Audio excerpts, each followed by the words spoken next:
Hello and welcome to the Idaho Reports podcast. I'm Logan Finney.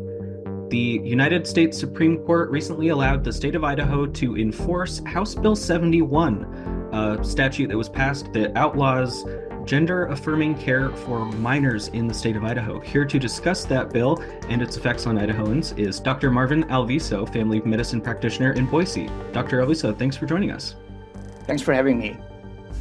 So, to orient us in this conversation, what does your practice look like in Boise? And can you talk to me specifically about your focus on the LGBTQ community?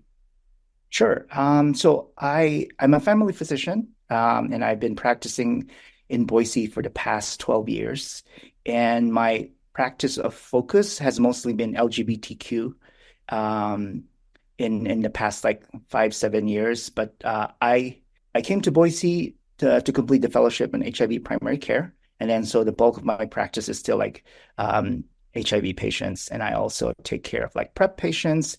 And then more recently, I did start taking care of adolescents, children, and adults who are gender diverse and seeking to transition.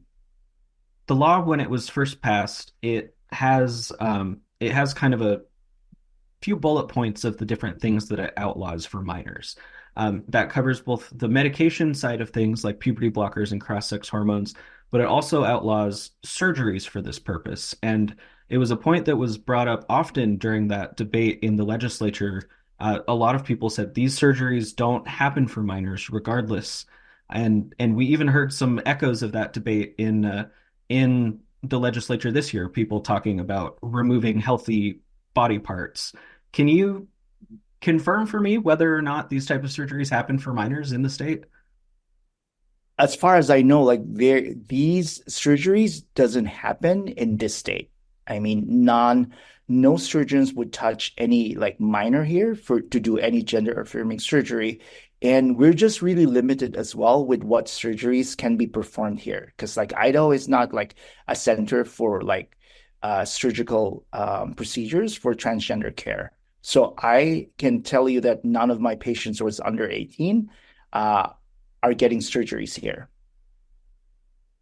The transgender and non-binary people who I've interacted with, there's a broad range of what we could call transitioning or non-conforming with the gender binary. There's social elements to that. There can be medical elements to that.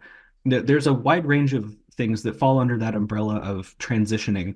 When it comes specifically to gender affirming medical care, when someone comes to your office to talk to you as a doctor about this type of thing, what are you talking to them about? So when they come into the clinic, I usually can get like referrals from pediatricians in the areas, from counselors, and then other providers that are not very comfortable with providing gender affirming care. So in some cases, I already have like a hunch on what they are seeking. So that's when I get the referral, and then we proceed with the visit. So what I provide would be like a diagnosis of gender dysphoria, and then reviewing records from previous providers, from counselors, or if there's none, I do refer them if the diagnosis is a little bit like, it's not like straightforward. So I do use that. What does the standard of care look like for transgender patients? How do you approach deciding whether it's appropriate for someone to uh, try something like a hormone blocking medication or cross-sex hormones, taking testosterone or estrogen, for example?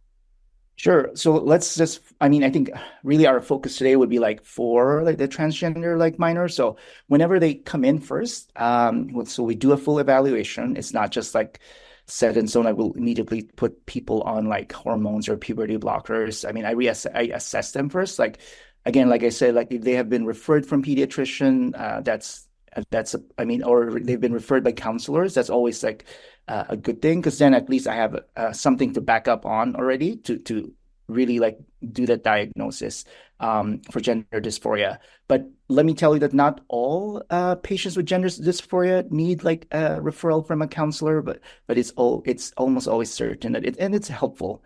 So when I get that diagnosis, I do like a complete history, starting from like birth, like how did this questioning started, or when did they notice that their gender identity differ from their outside appearance. So it takes a lot. And then if there are parents in there or guardian, I also involve them, like adding to the history. When did they start noticing something's a little bit like different?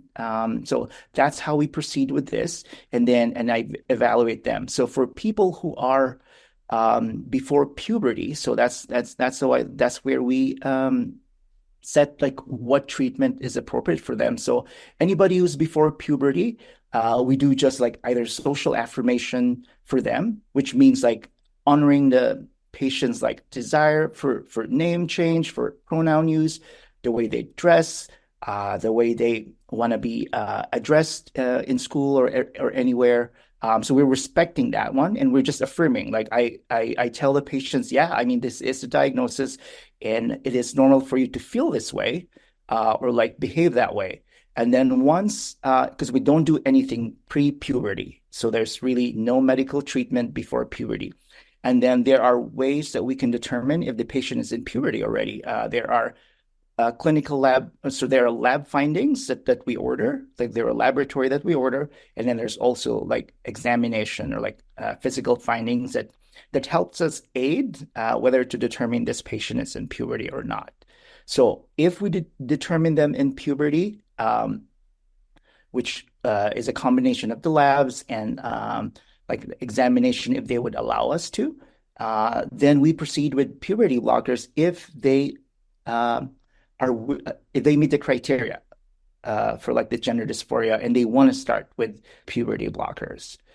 So it's a long process also, like it's not all insurance approved this one. So we get some baseline labs to begin with, making sure that they really meet the gender dysphoria criteria. So in addition to that, there are also like things that we can consider, like because there a lot of these patients are neurodiverse, meaning to say they also have concomitant diagnosis of ADHD. We also want to rule out bipolar disorder or depression or anxiety that's causing this before really making that diagnosis that this is gender dysphoria and they're appropriate for puberty blockers. So it's not just like if you meet the criteria, we want to rule out other conditions that needs to be treated first before treating them with puberty blockers. So after that, like when we determine that they are a good candidate for puberty blockers, and the guardians, the parents, are also on board with that, then we start treatment.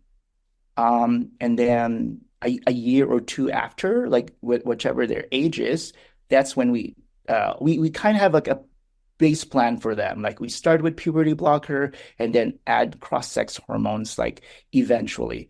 Because really the goal of gender transition at this age is for them to be at par with their peers. Meaning to say, and that's why we don't start puberty blocker like when they're 18 already, because they've met puberty already. So you wanna start that puberty blocker when they're at puberty and introduce cross-sex hormones, just like you would see with their friends. Like at 15 or 16, a female is developing like their chest already, like they're developing curves already. So you want this patient who has gender dysphoria to be at that level also. So that, I mean, like for mental health, it also brings about like calmness and then like, oh, I'm developing just like my friends. So that is really the goal why we start at this age, for them to be at par with peer and for a better mental health feeling, I guess. Yeah. So after that, then we move them to transition until like they're 17 or 18 when they just come on, just full on, like just cross-sex hormones, which they desire.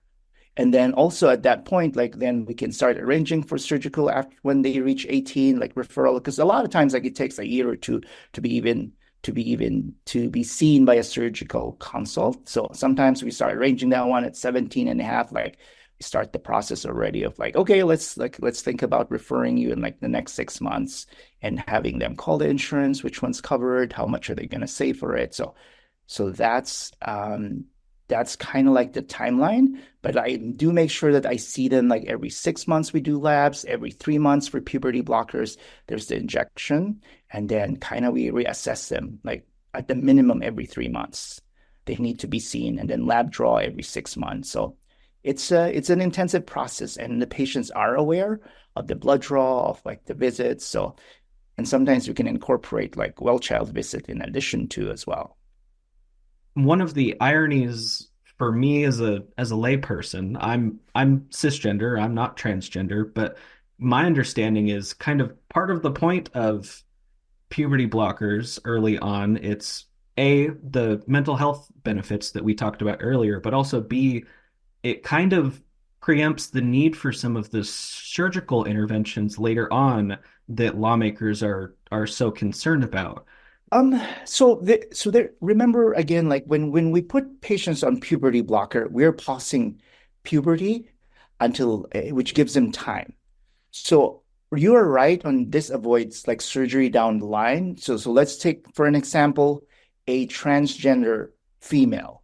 So meaning to say I was born male and transitioning as female, and we put them on puberty blocker. So when we put them on puberty blocker at their age around 15, then we are trying to pause them from growing like the tall. Like a lot of like transgender female doesn't want to be like 6 feet tall.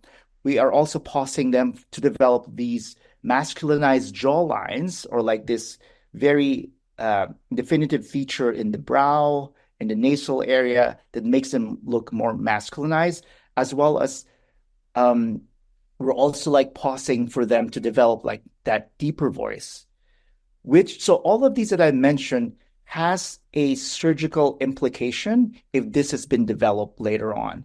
Meaning to say, like, if I'm transitioning female and I develop like Adam's apple, like these jaw lines, and then like deeper voice, then these have to be fixed later on.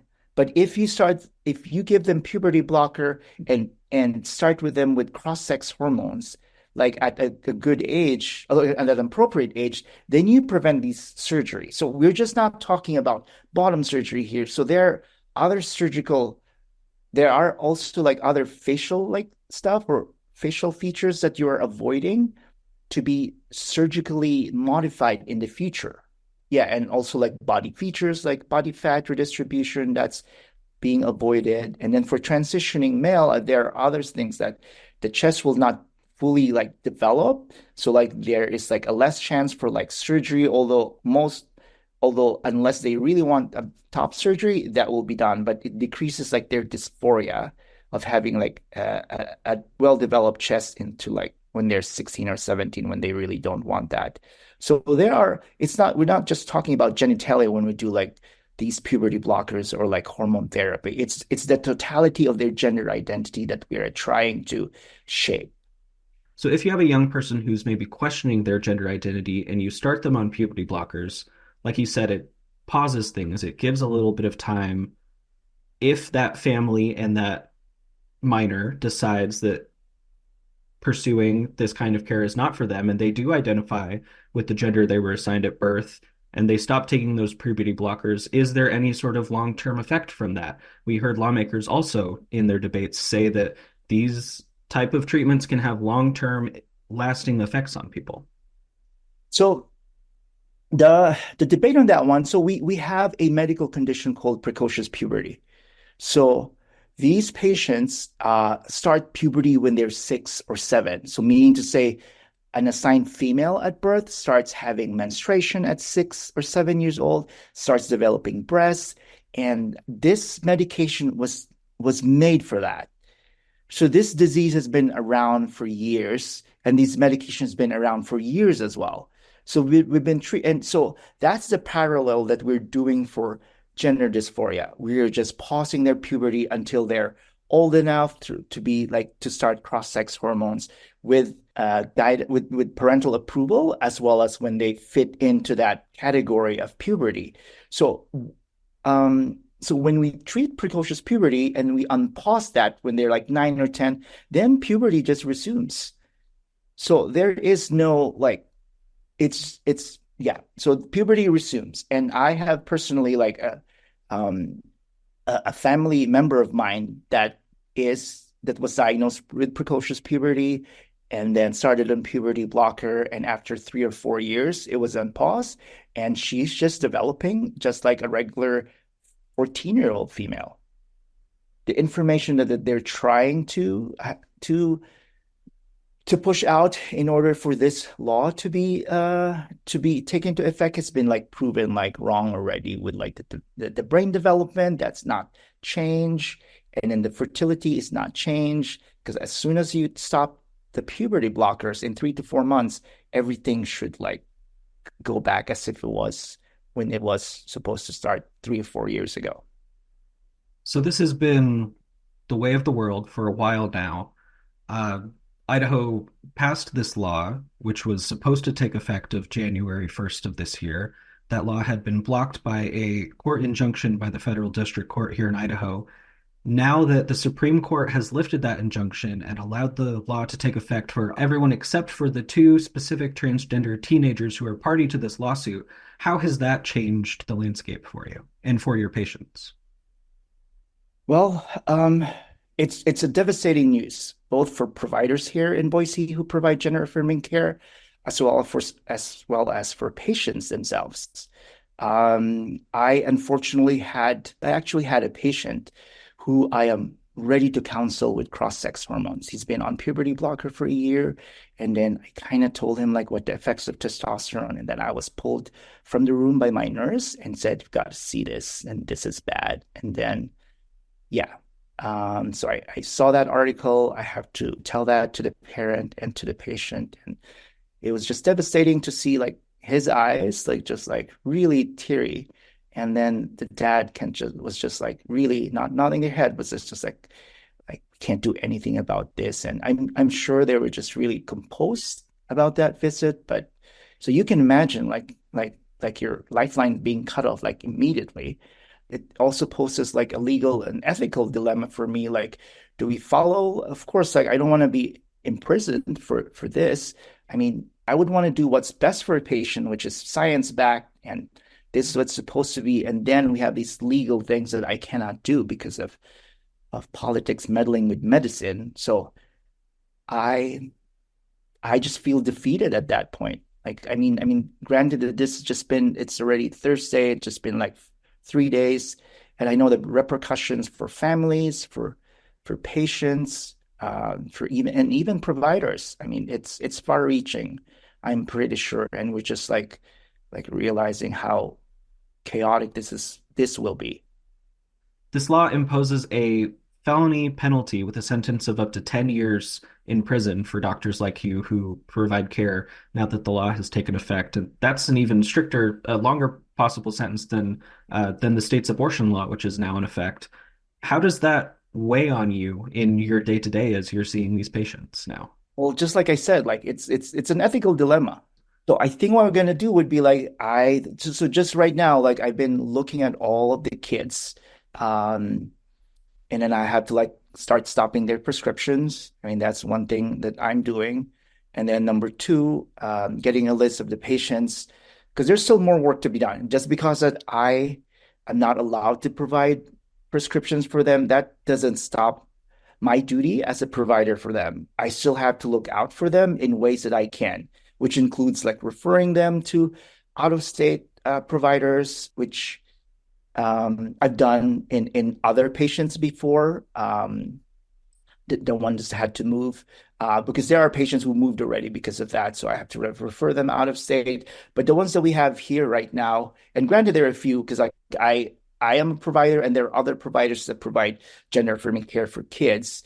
That's my plan, is to like get a list and try to refer them out of state. When this law was first passed last year, did you see a lot of families leaving Idaho to avoid it? And then follow up to that, in the give or so weeks since the law has actually taken effect, has that changed at all what you've been hearing from your patients?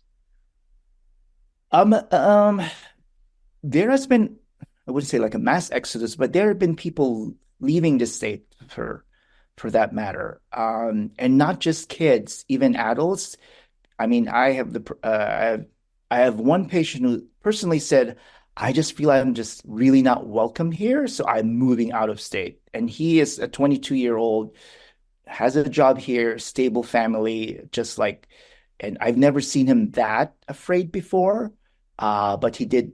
he did voice out his concern. So that's one example. And parents and looking out for their children, like finding other states that will be welcoming. I've had um, patients who left like right after that was even before the injunction. And then after the injunction, I mean, I was just really hoping that it'll stay forever.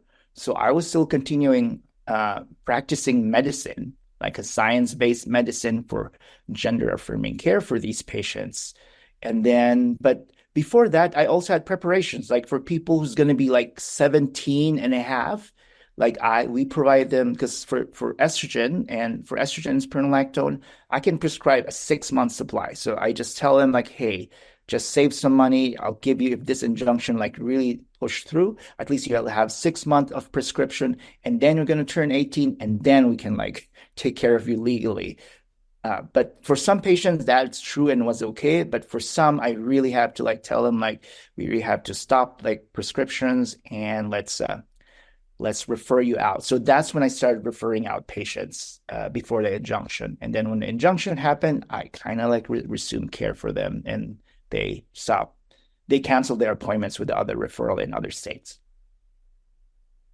When you're trying to refer these patients out of state, how difficult is that? We anecdotally, as a journalist during the COVID pandemic, there was a lot of moving patients trying to find room for places in other states. Obviously, this is not anything of that scale, but the medical system is complicated and it's hard to get appointments for people. How difficult is that to find room for these patients now that they can't get care in Idaho? What I've been doing is like so there is a concierge medicine in Seattle. So for patients who has a little bit of money who can afford these like telehealth visits, I mean that's an option for them. They can actually call them and schedule an appointment for them. But for those who have like Medicaid or like private insurance and cannot afford like concierge medicine, like we try to refer them out like in there is another pediatric center in Oregon that accepts like transgender kids who's in transition or after transition. So we tried that one out. And then, I mean, sometimes like the rest of them, like to be honest, like they just leave out of state when I tell them like our options are just really limited here. Because back then, Seattle Children's, who was like accepting like in-person referral, um, kind of just stopped as well. So I just tell them like we are out of choices. Like if we can just do this one, some of them like have to stop, or some of them I really planned ahead, just like I was telling you, like to stockpile on testosterone and or get that prescription just before the injunction. So I kind of covered their bases for that. So it wasn't like a super like everything just got chaotic. I mean, I just want to be a voice for my transgender patients and my future transgender patients that we will still accept you at the clinic. We will do as much as we can by providing care for you. We will still see you for your well child visits, for your regular visits, and we'll do our best to refer you to mental health providers outside. So I mean, just accept like medication. I mean, these patients are still patients and they still need to be seen. And we will do our best as providers providing gender-affirming care to do as much as we can. Okay. Dr. Marvin Alviso, family medicine practitioner in Boise, thanks so much for sitting down to talk with us. Thanks for having me.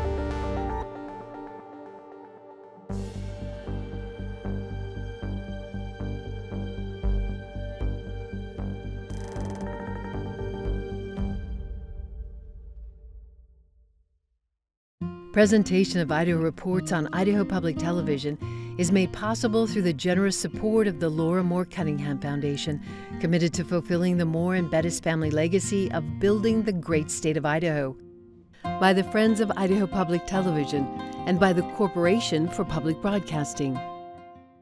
Support for Idaho Public Television comes from the School of Public Service at Boise State University, providing objective and impactful research for Idaho and beyond, and academic programs with hands-on learning that equip students to be effective public service leaders.